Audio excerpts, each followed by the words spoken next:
வணக்கம், நான் உங்கள் கேஸ்ட்ரோ நண்பன் டாக்டர் பிரகாஷ் கிருஷ்ணசாமி. இன்னைக்கு நாம பார்க்க போற விஷயம் பார்த்தீங்கன்னா அல்சர் அப்படிங்கிறது தான்.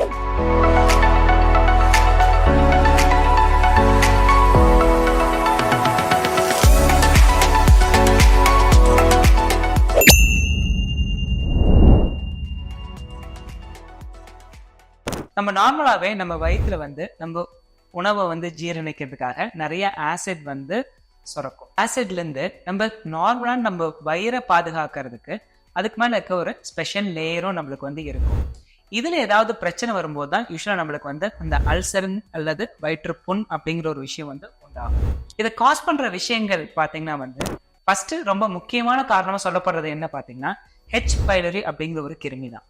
இந்த கிருமி பாத்தீங்கன்னா நம்ம மக்கள் தொகையில நிறைய பேர்த்துக்கு ரொம்ப காமனாவே இருக்கும்.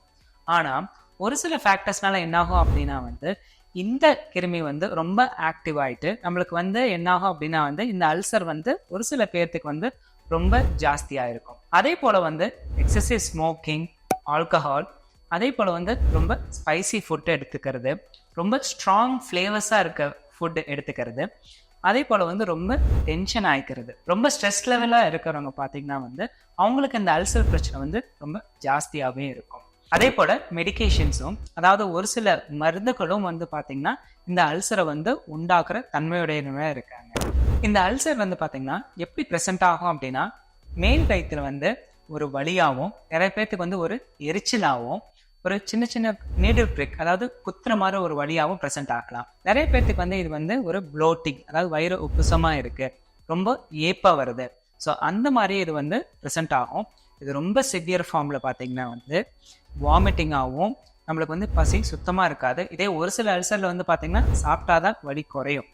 ஸோ இந்த மாதிரி மாறி மாறி ப்ரெசென்ட் ஆகிறதாகவும் இருக்கலாம்.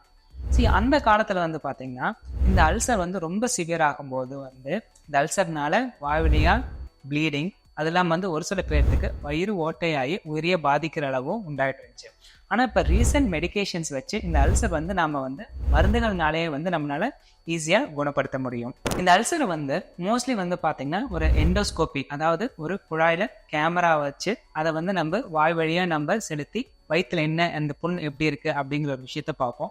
அதே டைம்ல நம்மளுக்கு இந்த ஹெச் பைலரி கிருமி இருக்கா அப்படிங்கிற ஒரு விஷயத்த ஒரு சின்ன டெஸ்ட் மூலியமா நம்ம பார்க்கலாம். இதுக்கான சிகிச்சை முறை பார்த்தீங்கன்னா இந்த ஹெச் பைலரிக்கான மருந்துகள் இருக்கு. அந்த மருந்துகளை நான் கொஞ்சம் நாட்கள் நம்ம ரெகுலரா எடுத்தோம்னாலே இந்த பிரச்சனை ஈஸியா சால்வ் ஆயிடும். அதே போல இந்த அல்சர் வராம இருக்கிறதுக்கு இல்ல ப்ரிவென்ட் பண்றதுக்கு என்னென்ன வழிமுறைகள் அப்படிங்கறத பத்தி பார்க்கலாம். அதாவது ஆல்கஹால், எக்ஸசிவ் ஸ்மோக்கிங், இது கண்டிப்பா அவாய்ட் பண்ணணும். அதே போல ரொம்ப ஸ்ட்ரெஸ் ஆகிறதும், இல்ல ரொம்ப எக்ஸஸா கோவப்படுறது, இல்ல ரொம்ப சோகமா இருக்கிறது, இந்த மாதிரி விஷயங்களும் முடிஞ்ச அளவுக்கு அவாய்ட் பண்ணிக்கோங்க.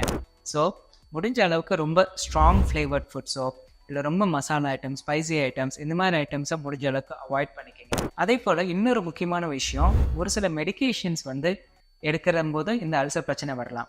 அப்படி நீங்கள் நிறைய மெடிகேஷன்ஸ் எடுத்துக்கிறீங்க அப்படின்னா உங்கள் டாக்டர்கிட்ட கன்சல்ட் பண்ணிவிட்டு எனக்கு இந்த மாதிரி அல்சர் பிரச்சனை இருக்குது, ஸோ இந்த மெடிகேஷன்ஸ் நான் எடுத்துக்கலாமா, இல்லை இதுக்கு பதிலாக வேறு ஏதாவது மெடிகேஷன்ஸை நம்ம எடுத்துக்கலாமா அப்படிங்கிற விஷயத்த நீங்கள் கிளாரிஃபை பண்ணிக்கணும். ஸோ மேலும் ஒரு ரொம்ப யூஸ்ஃபுல்லான ஒரு வீடியோவோட உங்களை மீட் பண்ணுறேன். Stay tuned.